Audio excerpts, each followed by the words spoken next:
आज जो मामला हुआ इसको देखकर अभी हम भी ईंट का जवाब पत्थर से देने वाले। तो जातिवाद टेढ़ निर्माण किया गया। मैं खुद इसकी लिस्ट निकालने वाली हूँ और खुद इसका निवेदन देने वाली हूँ और महानगर पालिका से कार्रवाई करवा के लेने वाली हूँ। जाति के नाम पर वोट बैंक, क्योंकि मैडम को ऐसा लगता है, आमदार मैडम को, कि जैसा नासिक इनके बाप का है।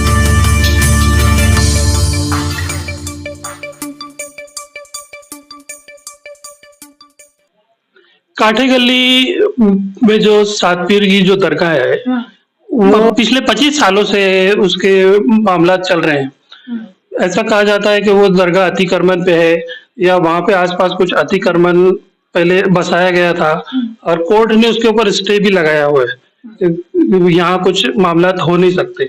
मतलब कोर्ट ने स्टे लगाया है, इसका मतलब ये अतिक्रमण महानगर पालिका ने जो अतिक्रमण बोल के जो हिस्सा तोड़ा है, क्या आपको लगता है वो सही है, होना चाहिए?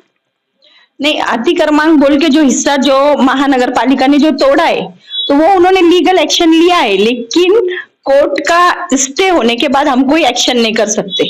और जैसा कि आप देख सकते हैं कि उस पर वो जगह पर अभी फिलहाल में कोर्ट का स्टे है और अगर महानगर पालिका फिर भी अगर कार्रवाई कर रही है तो इसका मतलब ये है कि ये कोर्ट के ऑर्डर को भी नहीं मान रहे, यानी स्टे होने के बाद भी इन्होंने तोड़ा, तो ये गलत है। दूसरी बात, हिंदू सकल समाज जो इतने मतलब हजारों की तादाद में जो जमा हो रहा और डायरेक्ट एक्शन ले रहा, ना कोई निवेदन ना कुछ कागजी कार्रवाई, तो इसका मतलब ये है कि इनके पीछे कोई तो भी गॉड मदर है, फादर ने गॉड मदर है और उसी का मतलब इनको इतना सपोर्ट है कि वो आज इस हद तक जा रहे।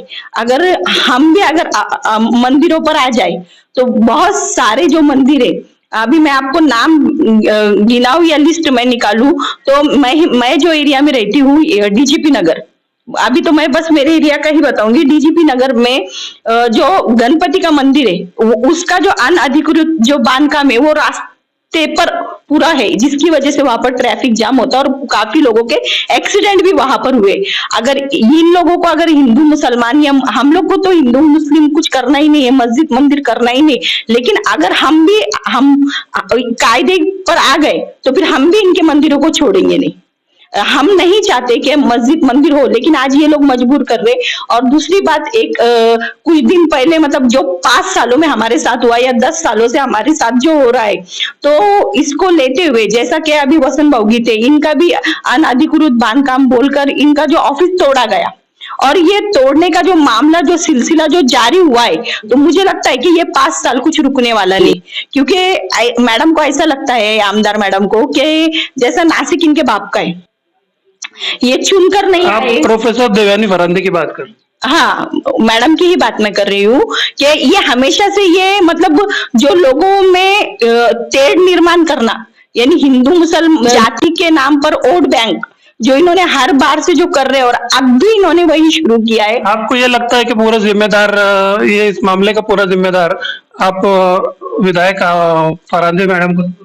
हाँ, वही है, क्योंकि वो चाहे ना तो इस मामले को खामोश भी करवा सकते थे। भले हिंदू सकल समाज अगर उनके पास गया था तो उनका ये हक था कि उनको समझाकर, या हमारे कुछ जैसे शहर खतीब साहब है जो दिग्गज हमारे है, उनसे हिंदू सकल समाज की उनकी मीटिंग करा के उनमें एक मतलब एक रिश्ता बना के कि हाँ बाबा ये इलीगल है, तो इसको जब स्टे है, स्टे खत्म हो जाएगा तो आप लोग इसको खत्म कर सकते हो। लेकिन ये इस तरीके से आना, फिर मैडम का आज वो कल से जो एक वीडियो उनका जो एक वायरल हो रहा है फेसबुक व्हाट्सएप पर कि जहां पर वो फड़के दिखेंगे वहां पर मैं मंदिरों की स्थापना करूंगी, तो ये तो फिर ऐसा हो गया ना कि सत्ता इनके बाप की हो गई। वही मामला हुआ ना, यानी ये प्रशासक को भी नहीं मान रहे, ये कोर्ट के ऑर्डर को भी नहीं मान रहे, तो इसको फिर हम लोग क्या बोलेंगे? क्या लगता है ये फसाद भड़काने का कोई तरीका है? हाँ, ये तो मैं तो साफ साफ बोलूंगी कि हम लोगों ने जो वन साइड वोट किया है ये उसका बदला है। ये उनको बदला निकालना ही था कि बस एक बार मैं जब आ जाऊं तो मैं तुमको देखूंगी, और वो उन्होंने वो शुरू कर दिया है। आपको लगता है कि मुस्लिम वोट ज्यादातर जो है उनके अपोज में गई है? आपको ऐसा लगता है कि मैक्सिमम वोट उनके अपोज में गई है, या कुछ लोग ऐसे भी हैं जो बीजेपी से कनेक्टेड हैं? हाँ, कुछ लोग है, इसीलिए तो वो जीत कर आई ना। मैक्सिमम यानी ज्यादा से ज्यादा वोट हमारे जो है वो उनको नहीं गए, लेकिन हमारे कुछ लोगों ने उनको सपोर्ट किया है, तभी तो वो जीत कर आई है। और उनको ये बात का एहसास होना चाहिए कि नहीं करके भी हमारे लोगों ने अगर उनको सपोर्ट किया है और उनको जिता कर लाया है, इस एरिया से वो आमदार है, तो इन्होंने दोनों समाज को बराबरी का दर्जा देना चाहिए। ये हर बार हिंदुत्व का जो मुद्दा है, इसको लेकर अगर समाज में अगर दंगे भड़काने का काम करेंगे तो ये हम लोग बर्दाश्त नहीं करेंगे। बर्दाश्त नहीं करेंगे से आपका मतलब क्या है? मतलब आप कुछ इसके ऊपर कुछ रिएक्शन आपका समाज भी लेना चाहता है? हाँ, लेंगे ना, बराबर लेंगे। जब इन्होंने अनअधिकृत बांधकाम जो निकाले हमारी दरगाह का, ठीक है, इन्हों जो अनअधिकृत था उन्होंने तोड़ा, वो हमको मान्य, लेकिन जो तरीका इन्होंने अपनाया वो गलत है।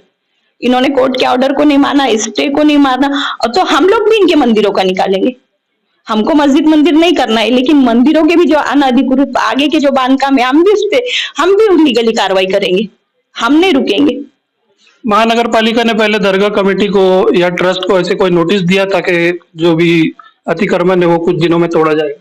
हाँ, नोटिस दिया, इसीलिए तो स्टे लाया गया ना। स्टे तो पहले लाया गया था, ये मामला तो 25 सालों से चल रहा है। लेकिन महानगर पालिका कुछ दिन पहले भी नोटिस देती है, नोटिस जारी करती है कि ये हिस्सा तोड़ा जाएगा, 8 दिन बाद तोड़ा जाएगा, 10 दिन बाद तोड़ा जाएगा, या आप अपने हिसाब से उसको पहले खोल लीजिए ताकि वो महानगर पालिका उसको ना तोड़े। तो ऐसा कोई नोटिस मिला? नहीं, अगर ऐसा कोई नोटिस मिलता तो हम हमारे बच्चों को समझा देते कि वो अनधिकृत बांधकाम में आज जो हुआ, जो वहां पर भीड़ हुई, दोनों साइड से भी भीड़, हिंदू सकल समाज से भी हुई, अपने बच्चों ने भी भीड़ की है, लेकिन वहां पर बच्चों को हम लोग ने, मतलब हमारे जो दिग्गज थे या मैं भी वहां पर थी, हम लोग ने बच्चों को रोका कि हम लोग को ये गलत काम नहीं करना है।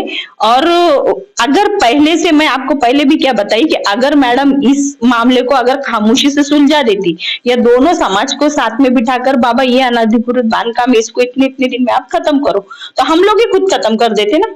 आज इतना मतलब वो स्टंट करने की कोई जरूरत नहीं थी ना। आज जो स्टंट हुआ या जो फेसबुक पे वो जो वायरल हो रहे हैं मैडम के, और आज तो सुबह में उन्होंने वो एक स्टेटमेंट उनका वायरल हुआ कि 4 बजे तक मैं पूरा साफ करूंगी, इसका मतलब क्या? मैडम बंटवारे की राजनीति कर रही है। हाँ, वो तो सबको ही नजर आ रहा ना। दरगाह की जो लीगल जगह है, जो 257 स्क्वायर मीटर जो है, तो अतिक्रमण का जो बांधकाम था वो उस एरिया के अंदर था या उसके बाहर था? मतलब ऐसा तो नहीं जैसे लोग चर्चा हो रही है कि भाई दरगाह तोड़ी गई, दरगाह तोड़ी गई, दरगाह तोड़ी गई। तो मामला क्या है एक्चुअल में? 257 स्क्वायर मीटर जो लीगल है, उसको छेड़ा गया महानगर पालिका ने? नहीं, उसको नहीं छेड़ा गया, यानी उसके बाहर जो अनधिकृत बांधकाम था तो उसी पे उन्होंने जो कार्रवाई है लीगली उन्होंने की है। आपको लगता है कि ये ठीक है, दरगाह का जो आज जो भी अतिक्रमण का मामला हुआ, हाँ। आपको लगता है कि शहर में ऐसी और भी कुछ जगह होंगी या धार्मिक जगह या जो भी निजी जगह भी हो सकती है, कि ऐसे कितनी जगह होंगी जिसके ऊपर महानगर पालिका की अब तक नजर नहीं गई है?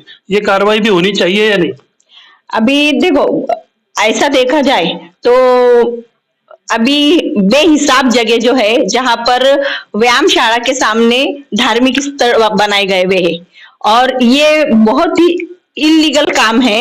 लेकिन आज जो मामला हुआ, और आज जो, ये तो हम लोग को करना नहीं है, लेकिन आज जो मामला हुआ इसको देखकर अभी हम भी ईंट का जवाब पत्थर से देने वाले हैं। और हम भी एक भी ऐसा धार्मिक स्थल जो अनधिकृत नहीं है या अनधिकृत है, हम भी उसका पूरा कायदे के हिसाब से कार्रवाई करेंगे और वो एक्शन लेंगे, लेकिन कायदे के हिसाब से। आज जो हुआ या आज जो स्टंट हुए या फिर जातिवाद ट्रेड निर्माण किया गया समाज में, या फिर स्टे के ऑर्डर को नहीं माना गया, कोर्ट के ऑर्डर को नहीं माना गया और डायरेक्टली एक्शन जो हुआ, तो इसके तो मैं एकदम खिलाफ में हूँ या मेरा समाज भी खिलाफ में है। आज हमने हमारे बच्चों को बहुत समझाया, लेकिन हम ये चीज को छोड़ने वाले नहीं है। अभी जहां तक भी है हम इसका जवाब तो देने वाले हैं, लेकिन अब हम इनको कायदे से जवाब देंगे। जितने भी धार्मिक स्थल जो बेकायदेशीर बने हैं, मैं खुद इसकी लिस्ट निकालने वाली हूँ और खुद इसका निवेदन देने वाली हूँ और महानगर पालिका से कार्रवाई करवा के लेने वाली हूँ।